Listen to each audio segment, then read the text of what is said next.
Welcome back. Be honest, how many of you get frustrated when you can't take advantage of the rainy season and fertilize? You know you want to. We love our green lawns. Some of us, not naming names here, obsess over it.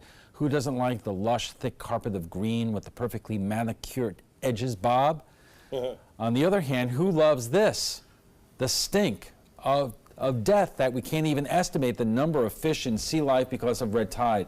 Is our lust for the green resulting in red tide getting worse? That's up for debate, but the City of Venice wants to find out. And joining us for more are ABC 7 Chief Meteorologist Bob Harrigan, Venice Mayor John Hollick, and Andy Mealy, the Suncoast Waterkeeper and the Sierra Club VP. Gentlemen, thank you very much for joining us. And Bob, let me start with you because this is something you and I talk about all the time. How are our lawns doing? Right. And you've made a conscious effort at home really kind of to scale back on the fertilizing just because of this. Yeah, I don't even use fertilizer. I have not used fertilizer, and I don't know if I'd call it a lawn. I'd call it weeds that are green that I cut. I wasn't going to say that, but for one thing, you know, it's funny. My daughter was talking to me the other day about the green lawn, and she wants a real nice, healthy lawn.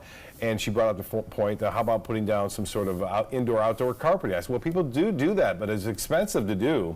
But think about the savings as far as no gas, no lawn to cut, and it's a little bit hard in maintenance, but it really, these alternatives is what I'm thinking about. Fertilizer, obviously, being a problem. With washout. And I want to talk about all that. And obviously, Mayor, this is what a lot of people out west in the Midwest, I'm thinking about Arizona and Mexico, their lawns are basically pebble and plantings. And one of the questions I had when I was looking at this story is, you know, in Venice, like many other communities around here, you have a lot of homeowners associations and people get into trouble if they don't take good care of your lawn, because I've been there. And I would imagine as you and you know the city council are wrestling with this, you're also kind of getting people who are pointing this out to you. Well, we received a lot of emails regarding fertilizer, and it was about 50-50. 50% wanted to continue to fertilize and wanted the lush green grass, and about 50% said don't fertilize. So we did a resolution, and the resolution basically said it was a voluntary give up of fertilizer. I don't use it at home. It's not necessary down here, but you're correct. The HOAs, homeowners associations, that's a separate governing body, and we're very cognizant of that. We try not to interfere with their governing body, just like we don't want the state or the county to interfere with ours. So the HOAs are really pushing it. And I want to talk about alternatives in a moment, but Andy, you know, as we said in our story, there's no scientifically proven link between the fertilizing and the severity of red tide that we have right now. That's true. You know, the fact is, anybody who owns a lawn knows that it gets green and lush all by itself when the rainy season starts.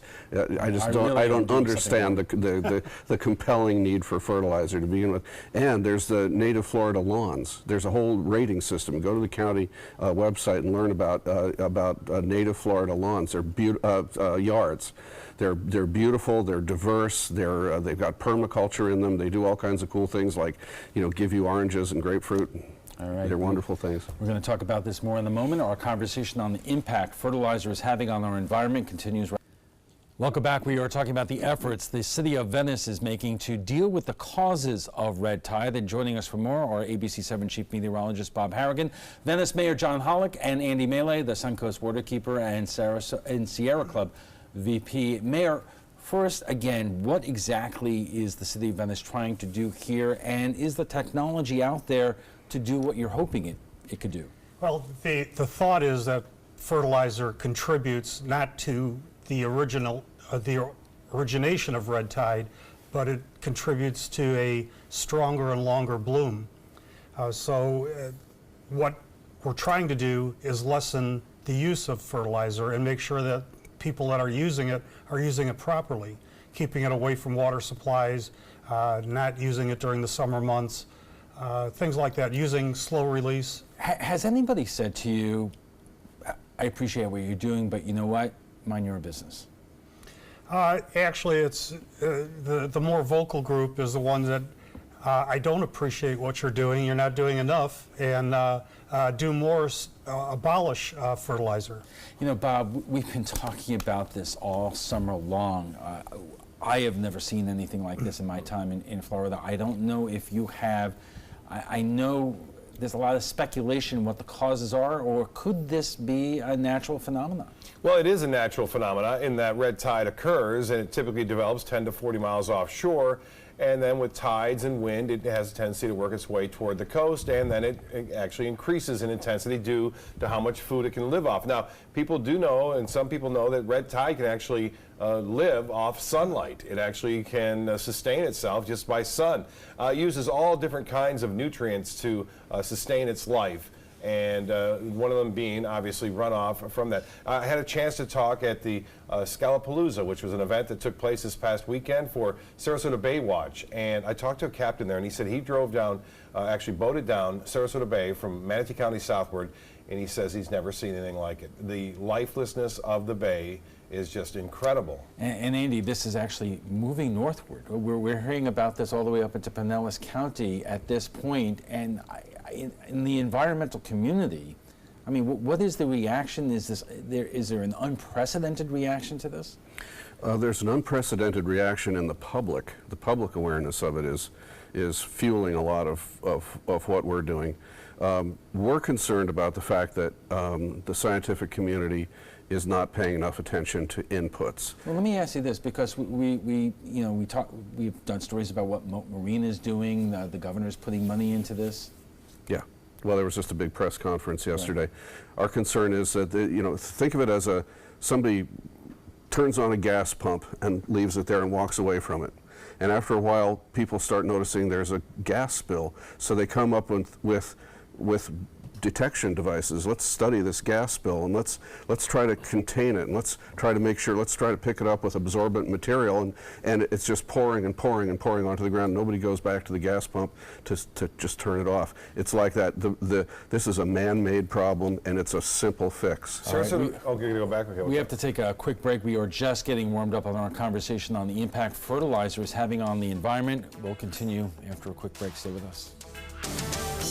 Welcome back. We are talking about the efforts of the city of Venice to deal with the causes of red tide. And joining us for more are ABC 7 Chief Meteorologist Bob Harrigan, Venice Mayor John Hollick, and Andy Melee, the Suncoast Border Keeper and Sierra Club VP. So, Mayor, I know that you have a lot going on here in terms of getting this study underway. And you're asking residents to voluntarily cut back on fertilizer use. I mean, do you really see the day that Venice can pass an ordinance banning the use altogether of fertilizer? Not until things are changed at the state level. The state precludes us from doing so. Right now, we cannot pass an ordinance at all that deals with the sale of fertilizers. We're preempted on that.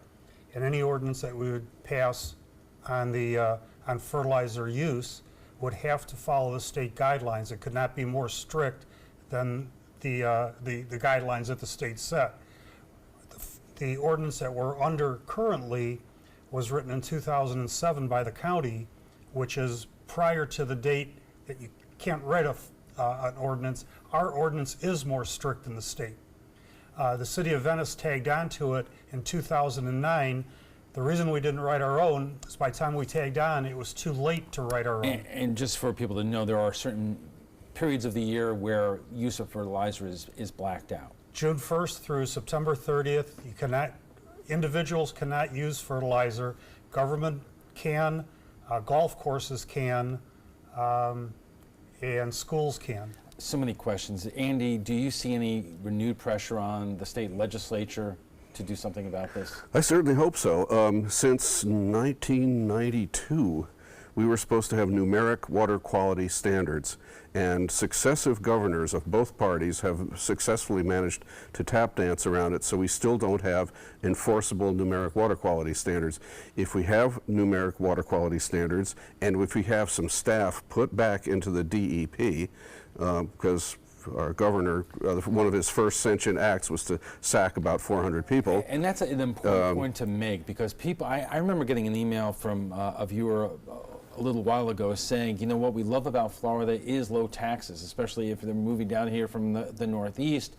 but it comes at a cost. And in order to keep our tax base low, the governor really has taken it out in agencies like the DEP. Yeah, and the water agencies, the water districts also.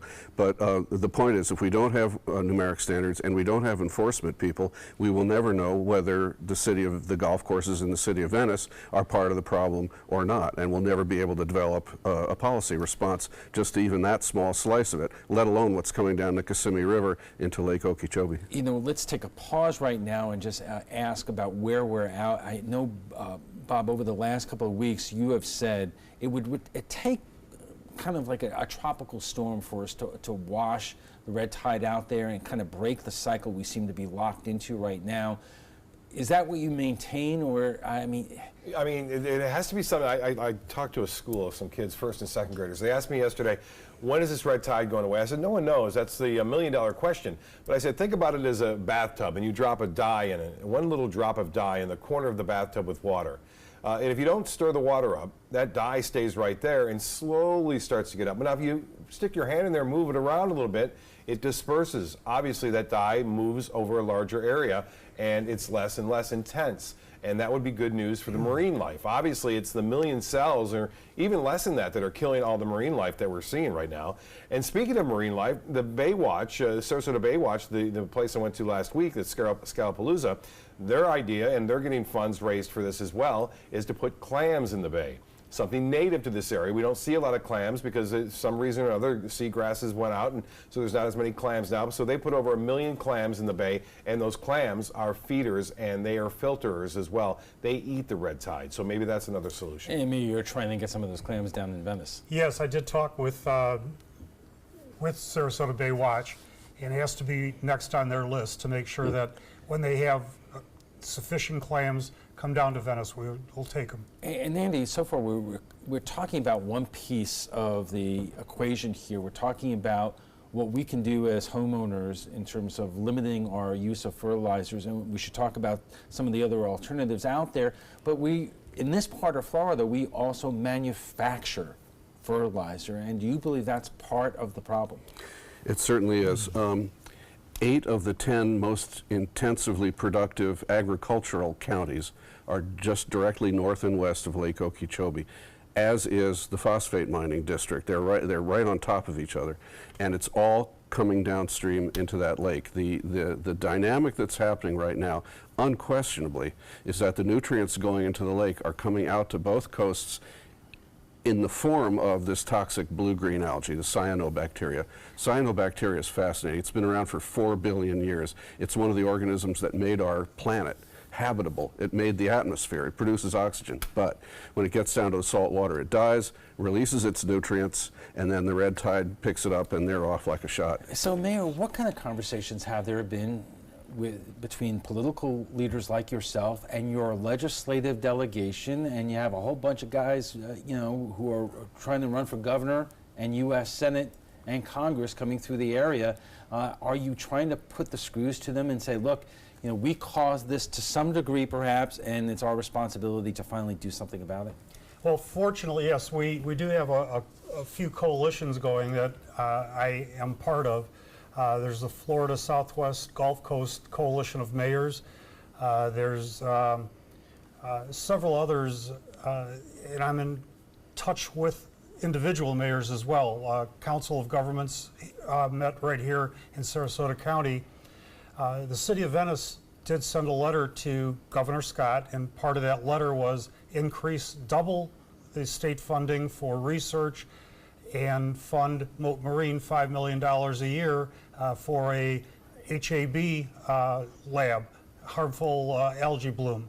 You got any response to that? Well, I didn't get a response to it, but ironically, yesterday, $2 million went to Moat Lab for harmful algae bloom.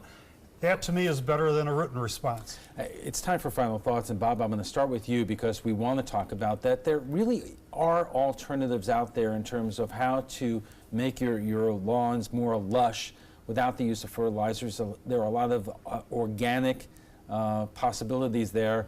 Obviously, you have not used it yourself. Well, I just let it grow. I don't let it go too high. Just cut it. But as you mentioned earlier, There are alternatives of Florida natural habitats. You know, instead of just grass, you can have some lemon trees or a grapefruit tree, and you can have a stone. Some of the HOAs allow you to get away with that. You know, you don't have to have the necessarily green, plush, lush grass that you see a lot of these places. I think people spend too much time on their lawns anyway, to be honest with you. There's so much, or not enough. You got to realize that the lawnmowers that cut it too, they emit pollutants into the atmosphere as well when it comes to this grass and maintaining those lawns. So, I mean, there are many alternatives that you can do to help out. But Andy, if any, you know, a lot of our viewers live within HOAs, so it's not just what you do with your lawn and whether you're going to get into trouble if your lawn turns brown, but also the common areas where a lot of HOAs hire landscapers to treat that. It seems like this is an awful lot to bite off right now. It's tough. I would suggest if there's one take-home message from this show, it's that your viewers realize that this is not really what's happening in the red tide is not an algae problem, it's a nutrient pollution problem, and they should be thinking about asking their elected officials and their candidates if they will support clean water. Elect water. Don't vote the party line, vote the water line. All right. And Mayor, what is the time frame in terms of the testing and research that you want to do? Well, we've already passed or given our staff direction to get some metering for our outflows to make sure that we're not sending polluted water out to the Gulf. We have put in a voluntary ban, which people can do immediately. All you have to do is call your company and tell them stop fertilizing. The time frame is as quickly as people want to make it. Believe it or not, a voluntary ban doesn't sound powerful, but all it is a phone call a person has to make. It's far more powerful than us going around door to door to see who's putting what on a lawn. And that's all we have time for, gentlemen. Thank you very much for joining us tonight. Before we go, we want to share with you what some of your viewers said about last night's debate between the candidates for House District 72. State Representative Margaret Good was here to debate former State Representative Ray Pilon. They discussed a wide range of topics from red tide to education, so we went to Facebook to see what you think. Who won the debate and who earned your vote? Deb says, after watching, I am voting for Margaret Good. I agree that education and our environment needs to be top priorities. These have suffered from neglect in the past. She is a young voice with new ideas. I'm tired of old men who don't understand the issues faced by young families today. But Steve says, just so you are aware, older people had it much tougher than snowflakes, of today. You were not alive back then, so you don't know. We are still alive today and are forking out our hard-earned money to support the entitled generation who whine about everything and don't want to put hard work in. Okay, but leave the snowflakes out of it. If you'd like to join the conversation on tonight's topic, just visit our Facebook page at facebook.com/mysuncoast. We want to thank our guests for being here tonight. ABC 7 Chief Meteorologist Bob Harrigan, Venice Mayor John Hollick, and Andy Melee, the Suncoast Waterkeeper and Sierra Club VP.